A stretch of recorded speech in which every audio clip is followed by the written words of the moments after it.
वाराणसी के भोजूबीर स्थित उदय प्रताप कॉलेज के छात्र संघ चुनाव के संदर्भ में कॉलेज परिसर में पत्रकार वार्ता का आयोजन किया गया।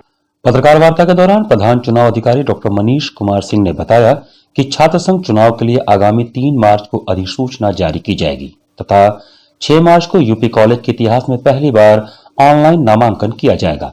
साथ ही उन्होंने बताया कि मतदान तिथि 15 मार्च निर्धारित है तथा सुबह 9 बजे से दोपहर 12:30 बजे तक मतदान के पश्चात उसी दिन मतगणना व परिणाम भी घोषित किए जाएंगे।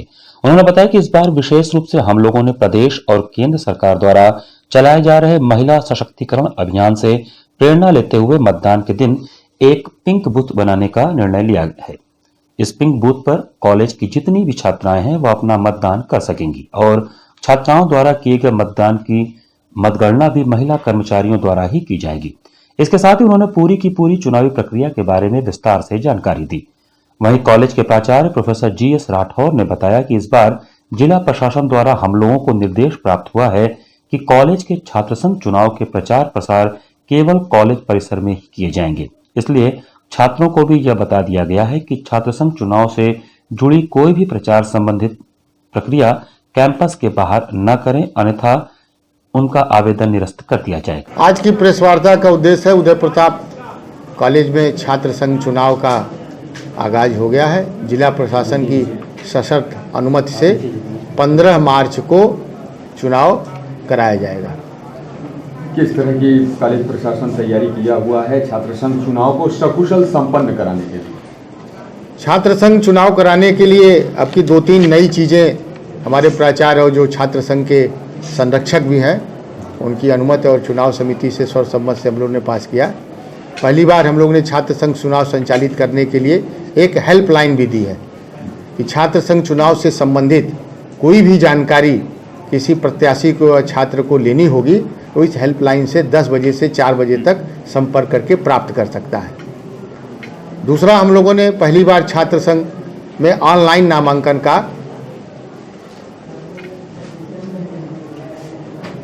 काम किया है। प्रारूप तैयार हुआ है कि जो छात्र संघ का नामांकन होगा वो पहले ऑनलाइन होगा और फिर दूसरे दिन ऑफलाइन केवल महाविद्यालय के मुख्य द्वार से प्रत्याशी, उसका प्रस्तावक और उसका अनुमोदक ही केवल इस चुनाव कार्यालय से बगल में जो हम लोग का चुनाव कार्यालय है उसके काउंटर तक आएगा और अपने मूल प्रमाण पत्रों के साथ उस दस्तावेज को जमा कर देगा। आदरणीय प्राचार्य महोदय की अनुमति से और माननीय मुख्यमंत्री और प्रधानमंत्री की इच्छा को देखते हुए जो महिला सशक्तिकरण का देश भर में कार्यक्रम चल रहा है, पहली बार छात्र संघ के चुनाव में हम लोगों ने एक बूथ पिंक बूथ के नाम से भी बनाया है, जिसमें केवल छात्राएं वोट डालेंगी और जो वहां मतदान कर्मी रहेंगे वो भी सब महिलाएं रहेंगी और जब गिनती होने जाएगा तो वहां भी केवल महिला कर्मी ही उस वोट को गिन के परिणाम स्थल तक पहुंचाने का कार्य करेंगी। और इन सभी छात्राओं को हम रेड कारपेट वेलकम देंगे जिससे समाज में जागरूकता हो, महिलाओं में जागरूकता हो। ये आधी आबादी से ज़्यादा हैं कि जिससे ज़्यादा से ज़्यादा मात्रा में छात्राएं वोट डाल सकें। किस दिन नामांकन होगा सर और किस दिन पूरी प्रक्रिया सब चुनावी प्रक्रिया क्या रहेगी? चुनावी प्रक्रिया नामांकन के लिए ऑनलाइन रजिस्ट्रेशन 6 मार्च को है। ऑनलाइन नामांकन किए हुए प्रत्याशियों द्वारा हार्ड कॉपी एवं मूल प्रमाण पत्र जमा किया जाना 8 तारीख को अपराह्न 11 बजे से 3 बजे तक। नामांकन पत्रों और दस्तावेजों की जांच 9 मार्च को अपराह्न 2 बजे तक। नामांकन पत्रों की जांच के पश्चात वैध अवैध उम्मीदवारों की सूची का प्रकाशन 9 मार्च को। नामांकन वापसी 10 मार्च को प्रातः 10 बजे से अपराह्न 1 बजे तक है। उम्मीदवारों की अंतिम सूची का प्रकाशन उसी दिन यानी 10 मार्च को अपराह्न 2 बजे के बाद कर दिया जाएगा। सभी चीज़ें कॉलेज की वेबसाइट पर और जो ऑनलाइन रजिस्ट्रेशन की जो वेबसाइट है उस पर डाल दी जाएंगी। मतदान की तिथि 15 मार्च सोमवार प्रातः 9 बजे से 12:30 बजे तक मतदान कराया जाएगा। उसके तुरंत पश्चात आधे घंटे का एक अल्प विराम होगा। स्ट्रांग रूम में मतपेटियां रख दी जाएंगी और उसके बाद काउंटिंग करा दी जाएगी। सोशल डिस्टेंसिंग और कोरोना को देखते हुए इस बार बूथों की संख्या 25 कर दी गई है, जिससे कि छात्र छात्राओं में भीड़ की स्थिति न रहे। कोरोना के चलते सोशल डिस्टेंसिंग जो सरकार का नियम है उसका पालन करते हुए इसको हम लोगों ने 25 बूथों का निर्माण किया है। इस समय जो महिला सशक्तिकरण का कार्यक्रम माननीय प्रधानमंत्री जी, माननीय मुख्यमंत्री जी इस पे बहुत ही जोर दे रहे हैं, इसलिए हमने और मुख्य चुनाव अधिकारी महोदय ने इस पे निर्णय लिया कि भाई इस तरह का एक संदेश हम लोग भी सरकार को दें, जनता को दें कि भाई हमारे यहाँ भी महिला सशक्तिकरण पर पूरा जोर दिया जा रहा है। इसलिए हम लोगों ने इस तरह का बूथ, जैसे और वो लोग आदर्श बूथ एक तरह से कर रहे हैं, उसका एक ये भी है कि भाई आदर्श बूथ भी रहे और महिलाओं का ही रहे। सब काम वहाँ महिलाएं करेगी, पूरा शुरू से लगाकर अंत तक। और जैसे आपने कहा कि भाई पूरी उसकी सजावट की जाएगी, सजावट करने के बाद इस तरह से एक भी आदर्श बूथ भी है और महिलाओं के लिए स्पेशल है।